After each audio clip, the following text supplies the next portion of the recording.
पूजा शर्मा जी, पीलीभीत से। जय श्री गुरुवंश महाराज जी। गुरुदेव, आपके चरणों में कोटि-कोटि प्रणाम। महाराज जी, सभी लोग कहते हैं कि अपने घर के मंदिर के विग्रह के दर्शन सभी लोगों को नहीं कराने चाहिए। क्या ऐसा सत्य है? महाराज जी, मैं इस भावना से कराती हूँ कि ये मेरे घर के ही सदस्य हैं। क्या मेरी भावना गलत है या महाराज जी इसमें क्या तो सुधार करूँ? लोगों को तो कुछ भी कहने का अधिकार, कुछ भी बोले। हम ये देख रहे हैं, तस्मात् शास्त्रम प्रमाणम थे। शास्त्र प्रमाण क्या है? हमारे घर के मालिक हैं, उनसे मिलने के लिए किसी को भी निषेध नहीं। हमारे घर में जो आया है, हमारे घर के मालिक कौन है? प्रियालाल है, ठाकुर है हमारे। तो हमें तो लगता है सबसे पहले उन्हीं के दर्शन कराने चाहिए।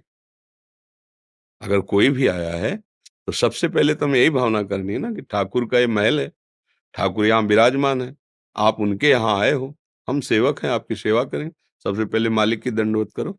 ये कैसे बात हमारी तो समझ में नहीं आई।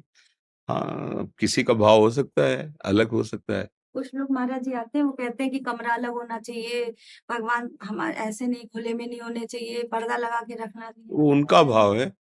हमारे ठाकुर जी, हमारे पास जगह नहीं तो अपने साथ शयन कराएंगे, अपने सिरहाने विराजमान कर लेंगे उनको। समझो, मान लो एक कमरा है, हमारे ठाकुर जी विराजमान है, हमारे पास ऐसी व्यवस्था नहीं, हम एक अलमारी में विराजमान किए, शयन कराने के लिए जगह नहीं, एक ही कमरा है, तो आप भी हमारे सिरहाने जैसे तकिया रखी ना, इतना बड़ा तो मान लो बेड होता ही बिस्तर, तो सिरहाने वो हैं, या हम लेटे हुए हैं, या बच्चा लेटा हुआ है। अरे हमारे घर के सदस्य हैं प्रभु। भगवान को अपनापन चाहिए, प्यार चाहिए। वो सब भगवान भगवान भगवान, लेकिन हैं तो हम उन्हीं के, हैं तो उनके अंश। वो है कौन? हमारे प्रभु हैं, कोई परदेसी थोड़ी है, कोई और थोड़ी है। वो बहुत बड़े हैं, लेकिन हैं तो हमारे ही ना। बात समझना है। अगर ये भाव है तो कोई परेशानी नहीं। अगर वैदिक सिद्धांत और वेद, तो फिर बात अलग हो गई। अब देखो मंदिर में कैसे मर्यादा से सेवा होती है। घर में हम जो विराजमान किए तो हमारे घर के ठाकुर हैं। मंदिर के ठाकुर के साथ तो हम व्यवहार वैसा नहीं कर सकते ना। कुछ क्षण दर्शन किए थे, वहां तो सब वो राज दरबार है। लेकिन हमारे घर के जब वो राज दरबार से घर में आते हैं ना, तो वो अलग बात होती है। राजा अपनी पोशाक और अपनी रुआब राज दरबार में रखता है, और जब घर में आता है ना, तो पोशाक और रुआब दोनों बाहर कर देता है। तभी वो सुख पाता है। अपने घर के जनों, अगर वो राज ठसक से रहे तो फिर घर में भी सुख नहीं मिलेगा। इसीलिए जो वास्तविक प्रेम की उपासना है, वो अपनेपन की उपासना है। ठाकुर मेरा वो यार है, ठाकुर मेरा दोस्त है, मेरा जीवन धन है। जो जैसे भाव से हम वैसे ही उनका सेवन करें। हम अलग अलग भावना है, हम उनका भी विरोध नहीं करते, क्योंकि वो ऐसी भावना से है। यथा माम प्रपद्यन्ते। लेकिन हमारी भावना है कि ठाकुर जी हमारे घर के एक सदस्य हैं, और सबसे बड़े सदस्य हैं।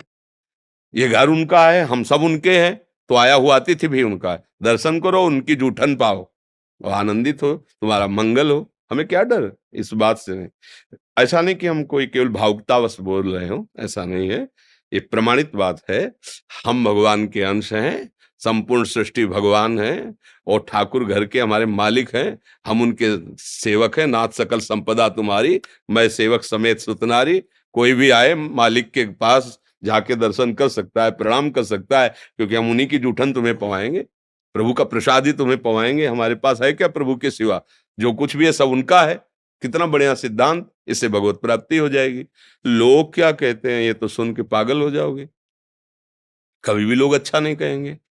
आप कुछ भी करो, कुछ भी करो, अगर 50 आपको सपोर्ट देने वाले हैं तो 50 आपका विरोध करने वाले हैं। कहीं भी कुछ भी पूरे जीवन भर देखा है। हमको किसी की तरफ नहीं देखना। अपने मार्ग अपने गलत नहीं होने चाहिए। अपना उद्देश्य ठीक है, व्यवहार ठीक है, चरित्र ठीक है, आप जिसको जो कहना कहता रहे। अपना उद्देश्य गलत हो गया तो फिर गड़बड़ हो जाएगा। अगर हमारा दिखावा भाव आ गया कि हम भी भगत हैं, आओ देखो हमारे ठाकुर के, वो गलत हो जाएगा। और ये भाव हमारे मालिक हैं ठाकुर घर के, ये भाव मंगल में है।